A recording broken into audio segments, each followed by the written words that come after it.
सबको जिंदाबाद। समाजवादी एकजुटता सम्मेलन में उपस्थित सभी भाई बहनों को पुनः घोषणा पत्र, पुणे का संकल्प पत्र क्या होना चाहिए, इसके बारे में जो भी यहाँ पर बातें रखी गई, उसकी शुरुआत, उसकी कीनोट एड्रेस यहाँ पर योगेंद्र यादव जी ने रखी और उसके साथ बाकी साथियों ने, 8-10 साथियों ने यहाँ पर बात रखी है। मैं उसमें नहीं जाऊँगा, लेकिन उसके बारे में जो भी उसकी जिस्ट है वो शायद ये पुणे घोषणा पत्र जो संकल्प पत्र है उसका रिस्ट्रक्चरिंग करके फिर से आप सभी तक पहुंचाने की जिम्मेदारी हम सभी लोग साथियों की है। शायद डॉक्टर सुनीलम जी और सभी ऑर्गेनाइज करने वाले साथी एक साथ बैठ के फिर से इसको रीराइट करेंगे और ये हम सब तक पहुंचाने के जिम्मेदारी हम सब लेंगे। इस घोषणा पत्र में जो बातें लिखी है उसमें कई मुद्दे आए हैं इतिहास के बारे में, विचारधारा की, और एक अहम मुद्दा मुझे भी वो ज़रा महत्वपूर्ण लगता है कि इंडियनाइजेशन ऑफ सोशलिज्म, भारतीय समाजवाद की अलग सी पहचान रही है। ये मुद्दा योगेंद्र भाई ने यहाँ पर रखा है और उसकी चर्चा हमें ज़्यादा जोर शोर से करने की ज़रूरत है, मुझे लगता है। मैं रैशनलिस्ट मूवमेंट से आता हूँ, अंधविश्वास उन्मूलन के काम में, साइंटिफिक टेम्परमेंट के काम में पिछले 30, 35, 40 सालों से मैं सक्रिय हो रहा हूँ। तो उसमें भी ये बात मैं आज पिछले एक दशक से रख रहा हूँ कि पाश्चात्य विवेकवाद ये हमारे भारतीय विवेकवाद से परे है, अलग है, और हमारा भारतीय विवेकवाद ज़्यादा मानवतावादी दृष्टिकोण रखने वाला है, ह्यूमनिस्टिक अप्रोच ये भारतीय विवेकवाद में। वैसे ही मुझे लगता है जो योगेंद्र भाई ने भी मुद्दा रखा कि भारतीय समाजवाद की जो नींव है, जो सोच है, उसकी जो भी पहलू है वो पाश्चात्य समाजवादी विचारधारा से थोड़े अलग और ज़्यादा मानवतावादी, लोगों के समस्या को अच्छी तरह से समझने के लिए उपयोगी रखने वाले हैं। तो उसकी चर्चा हमारे आज के सीनियर्स में भी होनी चाहिए, लेकिन ज़्यादातर जूनियर के साथ या फिर युवाओं के साथ भारतीय समाजवाद की धरोहर क्या है और उसका अधिष्ठान आज के तारीख में क्या होना चाहिए, हो सकता है, और भविष्य की चलते हुए उसकी जिम्मेदारी क्या रहेगी, ये चर्चा लेके 90 से 100 साल तक की 10 साल में ये चर्चा अगर हम अच्छी तरह से बड़ी तादाद में कर सकेंगे तो मुझे लगता है हम युवा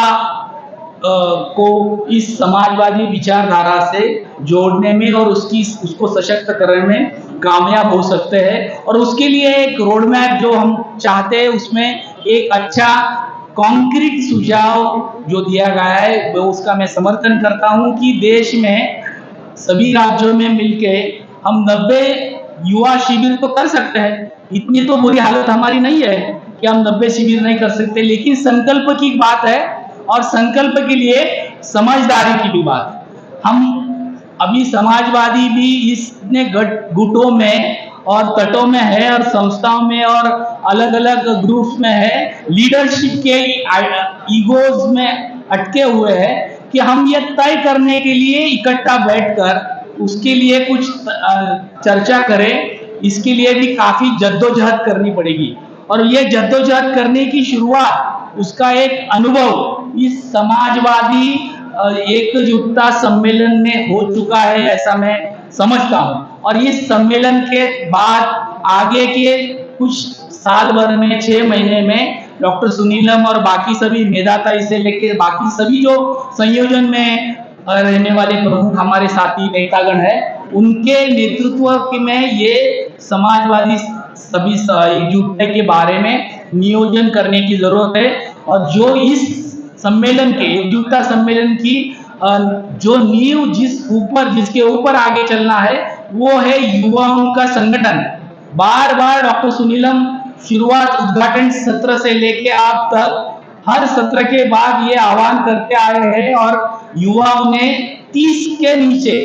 यानी सुनीति जी ताई ने भी मुझे शुरुआत में युवा कह दिया, 55 वाला तो युवा नहीं हो सकता, मैं वही कह रहा हूँ। और योगेंद्र भाई मजाक में कह चुके हैं कि सोशलिस्टों में अभी भी 55, 60, 65, 75 तक चल जाता है, तो ये नहीं चलना चाहिए। मेरे जैसे संगठन का काम करने वाले 25 साल राज्य स्तर पर संगठन का नेतृत्व करने वाले ने खुद करके अपनी कुर्सी छोड़ दी है 2020 में, और मैं चाहता हूं कि आगे लोग युवाओं को सुपुर्द की जाए, मरने तक अपने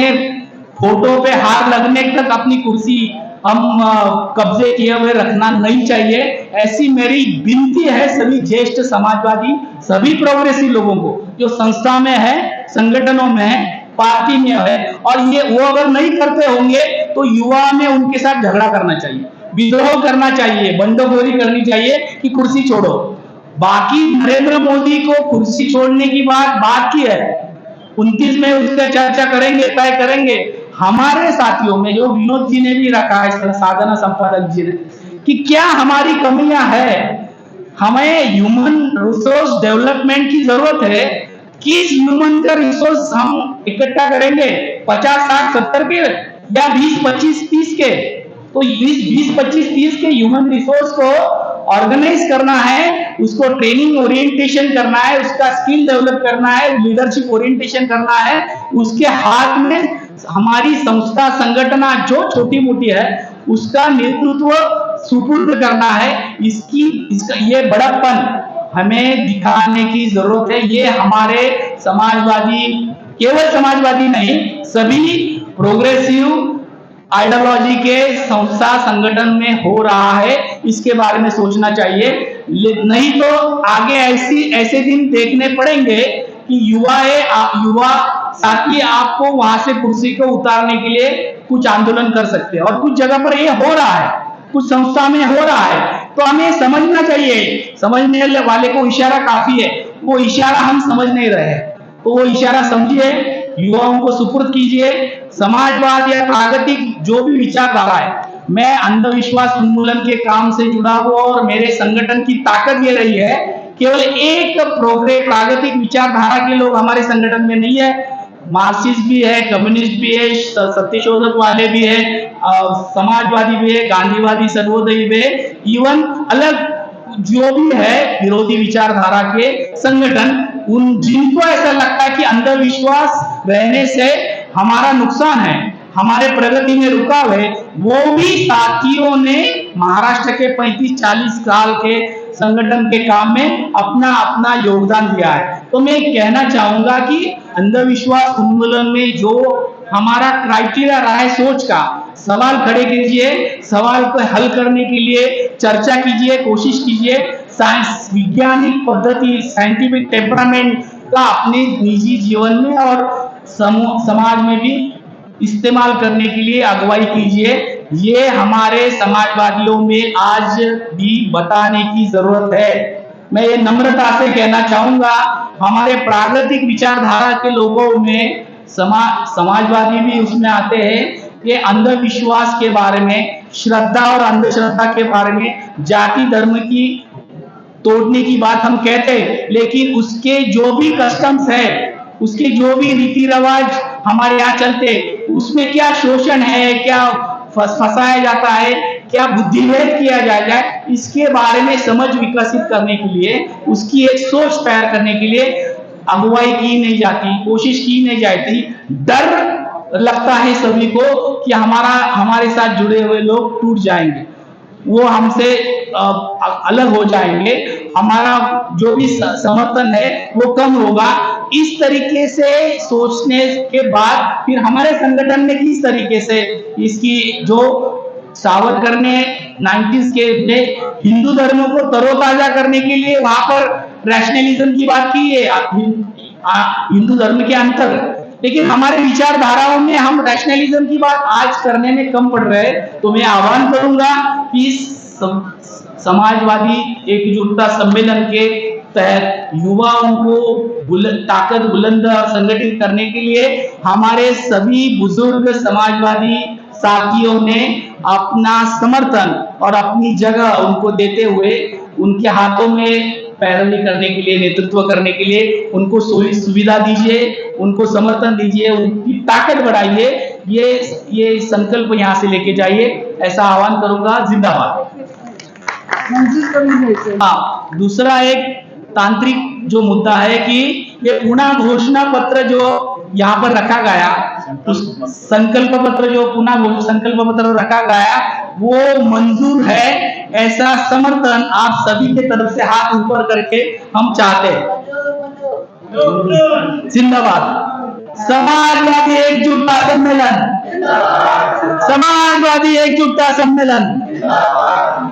शुक्रिया।